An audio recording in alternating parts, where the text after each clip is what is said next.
अगर आप direct selling business करते हैं तो आपको इनविटेशन कॉल की ज़रूरत बहुत पड़ती होगी। अगर आप वास्तविक डायरेक्ट सेलिंग बिजनेस करते हैं और आप लाखों की टीम बनाना चाहते हैं अपने खुद के दम पर और आपकी टीम में ज़्यादा से ज़्यादा इनविटेशन कॉल आए, बिल्कुल ये वीडियो आपके लिए बहुत काम की होने वाली है। क्लियर है? वीडियो को मिस नहीं कीजिएगा। चैनल पर नए हैं तो चैनल को सब्सक्राइब कर लीजिएगा, बेल आइकन को दबा दीजिएगा, ऑल कर दीजिएगा ताकि हमारे हर वीडियो का नोटिफिकेशन आपको मिलता रहे। वीडियो को स्टार्ट करते हैं। डायरेक्ट सेलिंग इंडस्ट्री में अगर खुद को सफल होना है तो कुछ आए ना आए लेकिन हमें इनविटेशन कॉल करना बिल्कुल आना चाहिए। अगर हमें इनविटेशन कॉल करना नहीं आ रहा है तो ना हम कभी टीम बना सकते हैं, ना कभी हम उस इंडस्ट्री में पैसा कमा सकते हैं। क्लियर है? उस इंडस्ट्री में अगर खुद को सफल बनाना है, टीम बनानी है, पैसा कमाना है, इनविटेशन कॉल करना ही पड़ेगा। यानी इनविटेशन कॉल हम बेहतरीन तरीके से कैसे करें, इनविटेशन कॉल सिखाने से पहले पहले हम बताना चाहेंगे आपको। क्लियर है? अगर मैं बात करूं डायरेक्ट सेलिंग बिजनेस की तो एक आप इकलौते नहीं हैं जो केवल आप ही डायरेक्ट सेलिंग बिजनेस कर रहे हैं। लोग उलझन में बचे होते हैं कि यार हमें अननोन करना चाहिए या नोन को करना चाहिए। 80% लोग इस बिजनेस में आते हैं, नोन को छोड़ के अननोन करना शुरू कर देते हैं। मतलब वो जिसको नहीं जानते उसको इनविटेशन करना शुरू कर देते हैं।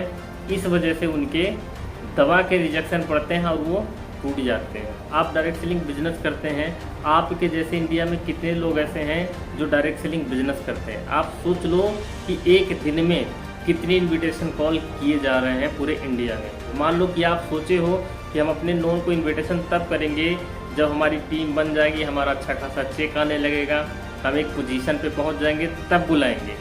यानी कि जो अब आपके जानने वाला है आप उसको नहीं बुला रहे हो। लेकिन आप सोच लो कि आप नहीं बुला रहे हो, आप इंतज़ार के चक्कर में कहीं जो आपका जानने वाला है कहीं उसको दूसरा कोई इन्विटेशन कर लिया तो फिर आप क्या करोगे? आपका इंतज़ार भी बर्बाद होगा और जो आपके नीचे आज काम करना चाहिए वो किसी और के नीचे काम करेगा। क्योंकि मैंने बोला ना कि केवल इनविटेशन आप नहीं कर रहे हो भाई, दुनिया में आपके जैसे बहुत सारे बंदे हैं जो दिन भर बैठ के इनविटेशन कॉल करते हैं। आई बात समझ में? तो भाई सबसे पहला इस बिजनेस में अगर बहुत तेज़ी से ग्रो आप करना चाहते हो, बहुत तेज़ी से आप टीम बनाना चाहते हो, बहुत तेज़ी से आप पैसा कमाना चाहते हो तो सबसे पहले अननोन छोड़ के अपने नोन पे फोकस करो। क्योंकि अगर नोन को आप फोकस नहीं करोगे ना तो जब तक आप सफल होने के लायक बनोगे तब तक आपके नोन पूरे ख़त्म हो जाएंगे, आपके नोन कोई दूसरा उठा लेगा। आई बात समझ में? इंतज़ार बिल्कुल नहीं करना, सबसे पहले अपने नोन को इनविटेशन करना। नोन का इनविटेशन करने का सबसे अच्छा फ़ायदा ये होता है ऐसे भी उनको इनविटेशन अगर कर दें तो सामने वाला पर्सन रेडी हो जाता है, क्योंकि पहले से ही हमारा बिलीव बना होता है। क्योंकि अननोन को करने में हमारे पास थोड़ा बहुत हेजिटेशन होता है, क्या पूछ ले, क्या हम नहीं बता पाएंगे। नोन में हेजिटेशन नहीं होगा। तो सबसे पहला इन्विटेशन आपको नोन को करना है। फिर आपको जब नोन आपके पास मान लो आप नहीं है, फिर आपके पास दूसरा ऑप्शन तो है ही है अननोन। आप स्टार्ट करते हैं ऐसे बुलाएं नोन को। एक क्लोजली आप जिसको जानते हो सबसे पहला उसका एक लिस्ट बनाओ। आप सभी के नाम लिखना है, सभी की क्वालिफिकेशन लिखनी है, कौन किस जगह से है ये लिखना है। इसके साथ साथ में आप जब भी उनसे बात करो तो आपका ये उद्देश्य नहीं होना चाहिए कि मैं इसको इन्विटेशन कॉल कर रहा हूँ।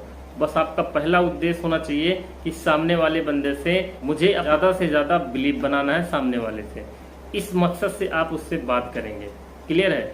अब उससे जब भी आप बात करते हैं तो शब्द में केवल सबसे ज़्यादा फोकस ये करना है उसकी फैमिली के बारे में हमेशा पूछना है। ठीक है? उसकी पर्सनल लाइफ के बारे में पूछना है। किसी बंदे से अगर आप क्लोजली उससे कनेक्ट होना चाहते हो तो सबसे पहले उसकी पर्सनल लाइफ के बारे में पूछो, उसकी फैमिली के बारे में पूछो, तब वो ज़्यादा इंप्रेस होगा और आपसे पूरी बात बताने की वो कोशिश करेगा, तो आपसे ज़्यादा वो कनेक्ट होने की कोशिश करेगा। आई बात समझ में? इस वजह से सबसे ज़्यादा जब भी आप अपडेट लेते हो तो उसकी फैमिली, उसकी पर्सनल लाइफ की ज़्यादा लिया करो। यानी कि सबसे पहले उसके बारे में आपको फुल इंफॉर्मेशन लेनी है। क्लियर है? इसके साथ क्वालिटी की हमेशा आपको तारीफ़ करनी है। यानी उसके स्किल का, उसकी पर्सनालिटी का, उसके बॉडी लैंग्वेज का हमेशा टीअप करनी है कि भाई तू इतना अच्छा अगर बोलता है, अभी तक तू क्या कर रहा है, अभी क्यों बैठा है। कि आपके पास अपडेट है तभी आप सही तरीके से टीअप कर पाओगे। यानी अपडेट के अकॉर्डिंग ही उसका क्या मारना है, टीएफ मारना है। आई बात समझ में? जब भी उसका अपडेट लेते हैं तो उसका टीएफ मारना। टीएफ मारने के बाद क्या होता है, सामने वाला बंदा आपकी तरफ ज़्यादा अट्रैक्ट होता है। आई बात समझ में?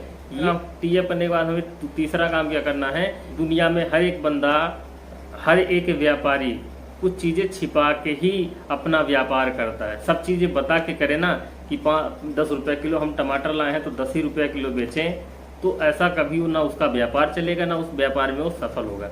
दुनिया में हर एक इंसान कुछ चीज़ें छिपा के करता है, तो आप भी उससे पूरी चीज़ें नहीं बतानी है, कुछ चीज़ें आप छिपा सकते हो। क्योंकि देखो, छिपाने का एक फ़ायदा है कि आगे स्वयं आपकी ट्रेनिंग में वो चीज़ें देखेगा तो वो ज़्यादा अट्रैक्शन होगा। आप फ़ोन पे ही सारी चीज़ें बता दोगे तो नहीं होगा। इसीलिए थोड़ा कुछ चीज़ें अंसल आपको रखना है। क्लियर है? कुछ चीज़ें अंसल रखना है। ये सबसे ज़्यादा 3 चीज़ें बहुत ज़रूरी है। फुल इन्फॉर्मेशन लेना है, उसकी ज़्यादा से ज़्यादा तारीफ करनी है, और कुछ चीज़ें आपको आंसर रख देना है।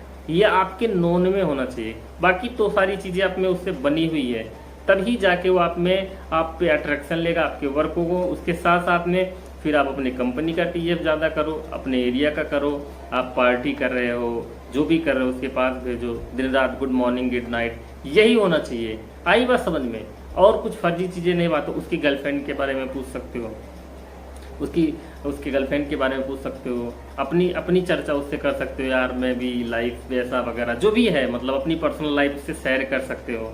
अपनी पर्सनल लाइफ जब उससे शेयर करोगे तो सोचेगा यार कि बंदा मुझे अपना अच्छा मित्र मानता है, इसी वजह से अपनी पर्सनल चीज़ें मुझे शेयर करता है। तो इससे और ज़्यादा बिलीफ सिस्टम बनेगा। आई बात समझ में? जब पूरी तरीके से बिलीफ बन जाए तब आपका काम होता है अपनी कंपनी के काम के बारे में बताना, तब उसको आप इनविटेशन करना शुरू करो। पहले आपका काम क्या होता है? पूरी मजबूत तरीके से बिलीफ सिस्टम बनाना। जब बिलीफ सिस्टम बना लोगे ना, बंदा आएगा ना, कभी यहाँ से वो जाएगा नहीं। जैसे आप बोलोगे ना उसी तरीके से ज्वाइन कर लेगा, उसी रैंक से ज्वाइन करेगा। इस इंडस्ट्री में बहुत सारे लोग आ जाते हैं जल्दीबाजी में, सोचते हैं कि बुला ले धड़ाम दे, आ जाएगा ज्वाइन कर लेगा। जिस दिन ज्वाइन हो उसी दिन बुला लेते हैं और रिजेक्शन धड़ाम दे पड़ जाता है। पता है कि रिजेक्शन पड़ जाते हैं क्योंकि वो बंदा बिलीव पहले नहीं बनाता, डायरेक्ट बुला लेता है। तो डायरेक्ट नहीं बुलाना है, पहले आपको बिलीव बनानी है, फिर आपको बुलाना है। फिर देख लेना कि उस बंदे को यहाँ से कोई हिला नहीं सकता। और जब वो जो आपकी टीम फिर बनेगी ना, वो समझ लेना पिलर की तरह खड़ी रहेगी, कहीं खसकने वाली नहीं है। आई बात समझ में? इस तरीके से हमें अपने नोन को हमें इन्विटेशन करनी है। अब रही अननोन की, अननोन में थोड़ा सा कंपटीशन है, तो उसमें थोड़ा सा आपको वर्क की टाइम आपको बढ़ानी पड़ेगी। अलग अलग कंपनियों में अलग अलग टारगेट्स होते हैं। ठीक है, मान लो आपका टारगेट क्या है, मान लो हम 5 की टारगेट है आपका, 5 का टारगेट है कि आपको 5 मुझे जो है अपने डायरेक्ट पार्टनर पे अपने 5 ज्वाइन कराने हैं। अब 5 बुलाने के लिए लोग 1 महीना लगाते थे, कोई 2 महीना लगाते थे, कोई साल भर लगा लेते, लेकिन फिर भी 5 उनके कंप्लीट नहीं हो पाते। लेकिन आज ऐसा आइडिया आप देंगे जिससे आपकी 5 छोड़ो, आप अनगिनत आप लगा सकते हो, जो आपके ऊपर डिपेंड करता है। ऐसी अननोन इन्विटेशन हम आपको बताएंगे, बट इसको अगर पूरी तरीके से आप फॉलो कर लिए तो सबसे पहला आपका काम क्या है अननोन करने के लिए?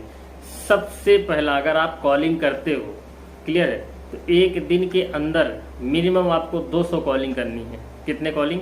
200 कॉलिंग करनी है। आई बात समझ में? पहले कॉलिंग बताएंगे, फिर चिट चैट के बारे में बताएंगे। अब कॉलिंग क्यों 200 करनी है? मान लो कि आप 200 नंबर नोट करते हो, 200 नंबर पे जब कॉल करोगे तो एक चीज़ लिख लेना कि इसमें 50 नंबर स्विच ऑफ चला जाएगा, ऑफ ही दिखाएगा, मतलब ऑन ही नहीं होगा। और ऐसे 50 नंबर ऐसे होंगे जो अन्य कॉल पे व्यस्त ही होंगे या लग ही नहीं रहा होगा। क्लियर है? बचे हमारे 100 कॉल। 100 कॉल में ये समझ लेना 50 ऐसे ही काट देंगे आपको फेंकू समझने के लिए। 20 उसमें मिल जाएंगे जो कभी फेलियर हो चुके होंगे, जो छोड़ के जा चुके होंगे। तो बचे कितने हमारे? 30 बचे। आई बात समझ में? 30 आपकी बातों को सुनेंगे तो उसमें 15 ही आपकी बातों में इंटरेस्ट लेंगे।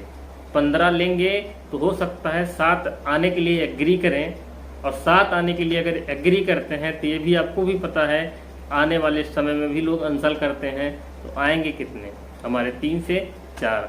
ज्वाइन कितने करेंगे? 1 से 2।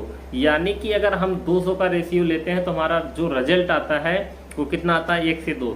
यानी कि अगर आप में क्षमता है डायरेक्ट कॉलिंग करके इन्विटेशन करने में, तो 198 रिजेक्शन आपको झेलना पड़ेगा, तभी 2 प्रॉफिट आपको मिलेगा। ये कंपटीशन है। अगर आपने एक दिन में 200 कॉलिंग किया तो पूरे 1 महीने में कितना कर दिया?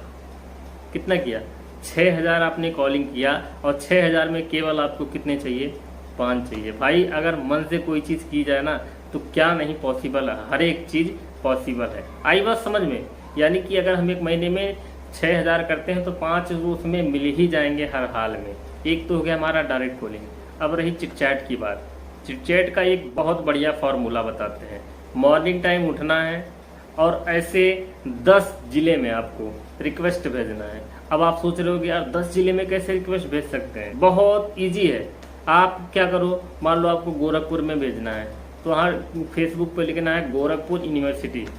आप वहाँ पे कोई भी कॉलेज का नाम खुल के आएगा, आप उसके लाइक में जाना, लाइक को ओपन करना, जितने लोग उसको लाइक किए होंगे सब उसमें दिखाते हैं। सभी का प्रोफाइल खोल के चेक करोगे तो उसमें अच्छे अच्छे पढ़े लिखे लोग उसमें मिलेंगे। मान लो 10 आपने गोरखपुर को भेज दिया, 10 आप बनारस भेज दो, बनारस यूनिवर्सिटी डाल दो, क्लियर है। आप लखनऊ यूनिवर्सिटी डाल दो, आप गाजियाबाद यूनिवर्सिटी डाल दो। मतलब उसमें डालोगे तो कॉलेज का नाम खुल के आना, उसके कमेंट में जाना है, जो भी लोग उसमें हैं उसका प्रोफाइल चेक करना है, देखना है कि फेसबुक पे कंटिन्यू अपडेट कौन है। ये भी रिक्वेस्ट देख के ही भेजना है कि अपडेट कौन है, फोटो टाइम पे चढ़ा रहा है कि नहीं चढ़ा रहा है। अब किसी मान लो एक बंदे को आप प्रोफाइल खोल दो, अब उसने मान लो अपने प्रोफाइल पे 50 फोटो लगाए, 50 फोटो को लगातार अपने धड़ाधड़ लाइक कर दिया। क्या किया? आप लाइक किया, लेकिन जिसको आपने लाइक किया है उसके पास नोटिफिकेशन तो गया होगा किसने लाइक किया। आप देखेगा नोटिफिकेशन क्या, मेरे 50 फोटो को इस बंदे ने लाइक किया, या तो आपके पास रिक्वेस्ट भेज देगा ऑन द स्पॉट, और अगर आप रिक्वेस्ट भेजो तो तुरंत एक्सेप्ट कर लेगा। समझ रहे हैं कि नहीं समझ रहे हैं? बहुत ईजी है। और एक्सेप्ट बस किया या रिक्वेस्ट भेजा, आपका काम शुरू वहीं से, क्लियर है। वहीं से अपने आप चीज़ों को शुरुआत आप कर सकते हो। आई बात समझ में? इस तरीके से पूरे दिन में हमें 10 जिले में कम से कम हमें रिक्वेस्ट भेजना है डेली। अब यानी डेली हम 10 जिले में 10-10 रिक्वेस्ट भेजते हैं तो 100 रिक्वेस्ट भेज रहे हैं। 100 में से अगर दिन भर में मुझे 20 अगर एक्सेप्ट हो जाता है, 10 मुझसे बात करते हैं, तो भी हमारे लिए महीने में बहुत हो गए। आई बात समझ में? तो भाई करने के लिए मैंने कहा ना थोड़ा सा कंपटीशन तो है, बट करने के लिए थोड़ा सा अपना जो वर्क है वो थोड़ा बढ़ा दो। देख लेना ना, आपके बिजनेस में सबसे ज़्यादा टॉप आप ही होगे 100%। आई बात समझ में? आसानी से कोई काम नहीं होता, हर काम में मेहनत है, हर काम में मेहनत के बाद ही सफलता मिलती है। इनविटेशन कॉल बहुत ईजी है, बस लोग इसको थोड़ा वो समझ लेते हैं कि यार मेरे पास तो है ही नहीं इन्विटेशन। दुनिया में ऐसा कोई इंसान है ही नहीं यार जिसके पास फ्रेंड ना हो। आई बात समझ में? तो ये बिजनेस सबसे ज़्यादा इजी है, केवल किसकी वजह से? इनविटेशन कॉल की वजह से, कि फ़ोन से ही अपना बिजनेस आप कर सकते हो आराम तरीके से। 5 को आप ज्वाइन कराओ, उसके बाद आपकी छुट्टी, 5 को बढ़िया तरीके से लीडर बनाओ, ज़िंदगी भर बैठ के पैसा कमाओ। आई बात समझ में? ठीक है। तो आपको सबसे पहले नोन को इनविटेशन करनी है, फिर अननोन को करना है। नोन को इसलिए करनी है क्योंकि कोई दूसरा ना उठा ले जाए, फिर अननोन को करना है, क्लियर। अननोन को तो करना ही करना है। आई बात समझ में? इस तरीके से करो भाई, ये मत इंतजार करो कि आप जब बनोगे तब बुलाओगे, तब तक उसको कोई दूसरा इनविटेशन कर देगा, ठीक है ना। तो इस तरीके से आप करो, देख लेना आपकी एक अच्छी टीम खड़ी होगी, और वो टीम खड़ी होगी ना आप पे पूरी तरीके से बिलीव बनी होगी, क्लियर है। यहीं पे हम वीडियो को एंड करते हैं।